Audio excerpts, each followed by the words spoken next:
What's your name? Yeah. I don't know. Hey. Sarah Sarah. Love. Beautiful name. And my name is Susan Love. And how old are you, Sarah? 21. Huh? 21. Well, our vaccine injury experience started when I had Sarah. The day after I had her, the nurse had come to me. I was just waking up from anesthesia from a tubal ligation, and she had said to me, "You need a vaccine update." So it's actually almost everybody in my family. I have a son as well. He has Asperger's disorder. So Is your son younger or older? He's older. Right. He's 23.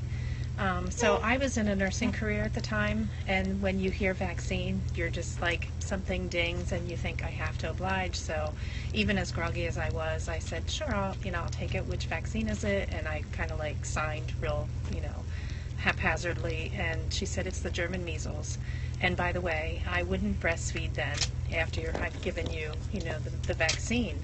So at that point already, a choice had been taken from me, and I was, had just had a baby, so I was already, I think, compromised at that point. And then 5 days later, I ended up with German measles. So I wasn't able to breastfeed her. Every vaccine that she had had up until the 15-month really was a bombardment onto her system. She didn't handle it well, really high fever, was crying, really hard to console her. And then by the 15-month MMR, we just completely lost her. She was actually, a little ahead of her milestones. Yeah, describe her how she was before. Oh, she was, reaching her milestones. Some a little sooner than expected. She was starting to speak. She was saying a few words, and real bright-eyed. When you would look at her, she would, just make total eye contact with you, and perfect smile all the time, very affectionate. And then the 15-month for 3 days after that, she had a really, really high fever, about 103.5, and just screaming uncontrollably, and started banging her head. By 3 months then, we had totally lost her into autism, banging her head all the time. Then the diarrhea started. Wouldn't eat. We had her hospitalized 3 times before she was the age of 4 for malnutrition, and probably it took until 2006 for her to be diagnosed. She is now diagnosed with Crohn's disease.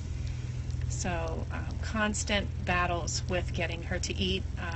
At that time, she had to have a PICC line put into her arm because they wanted to put a GI tube in, because she wasn't eating at all and really losing a lot of weight, very close to death.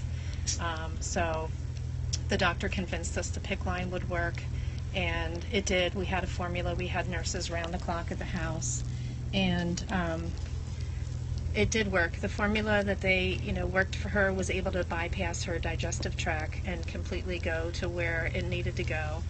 And they also were adding meth B12 at that time. So it seemed as though, because she wasn't eating anything and she was so thin, that I'm thinking maybe at that point she was detoxified of the metals, the aluminum and the mercury from the MMR vaccine, because once she started to be fed with that IV, she actually started to talk a little bit more, and she was a little bit more neurotypical. And so for 6 weeks, it seemed like she was rebounding and coming back, and starting to be, if you want to say, neurotypical. And we begged the doctor not to take it out, but he wouldn't do so. And then as soon as he started to take that out, we started to lose her again. She became even more aggressive, autistic, stopped talking again, and she still was very affectionate, but very, very aggressive, because she was so frustrated. She bites her hands. I don't know if you can tell. I can feel them here. Bites her fingers, bites her wrists. See where she's. I do sit that well on here, but yeah. From being so frustrated, because she knows what she wants to say and she just can't get it out. Now, she's a lot more anxious because she can say a few more words, and she always wants to ask why. Why, and what's wrong all the time. So What's a day like for her?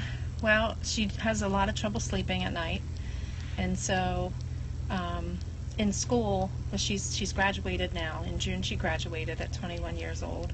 But we would get calls all the time. You know, we're having some issues with Sarah. We can't get her to calm down. She's aggressive, assertive.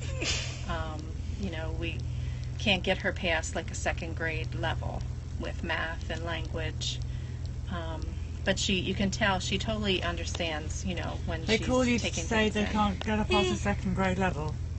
It's like slightly the least of our problems, isn't it? Right, definitely. And so I would try to tell them it's definitely, you know, biomedical.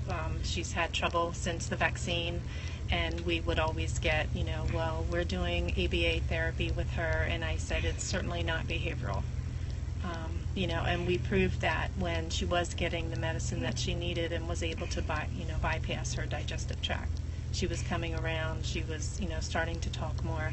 So I said it certainly has something to do with, you know, a damage from vaccine. And we could never get them to fully sign on to that idea at all. Even the doctor would not diagnose her with a vaccine injury. So we were never able to contact VAERS and, you know, report her story. Always struggled to get her to help. I would love to do biomedical treatment with her. Is she on the diet? She's on gluten-free diet, lactose intolerance. Seems to me there's a lack of good doctors around here. There are Doctors on okay. ones that really want to hear the sure. whole story. Right. Well, I And mean, we've tried to go hi. organic. Sarah has the most wonderful smile. I think she might see herself in there. Do you Yeah, see I'm sure. yourself in the camera, Billy does Sarah? that as well. And she's listening But- to Charlie Brown. Yeah.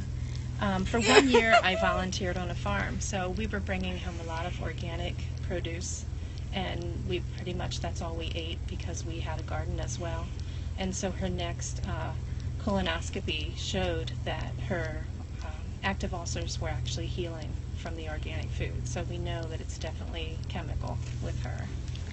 So they just asked me if I will show you, Sarah, the hearts that you're getting. Look, Sarah, see the hearts? See all those hearts? Yeah. You see those? They're for Sarah. So That's her Sarah's favorite. hearts. You like those? Yeah. Yeah? See? Thank you. It's her favorite. One of those is Jeff. What do you think? Do you think Jeff sent a heart to you? Yeah. Yeah. Just a little bit about my son. I believe he was also vaccine injured. He's 23.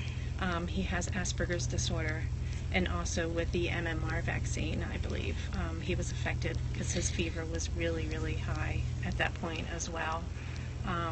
And also the 2-month vaccine that he got. He spent time in the hospital, and they wouldn't even tell me how high his fever was at that point, and he had to have a spinal tap because they thought it was meningitis. So it's Tough. it is.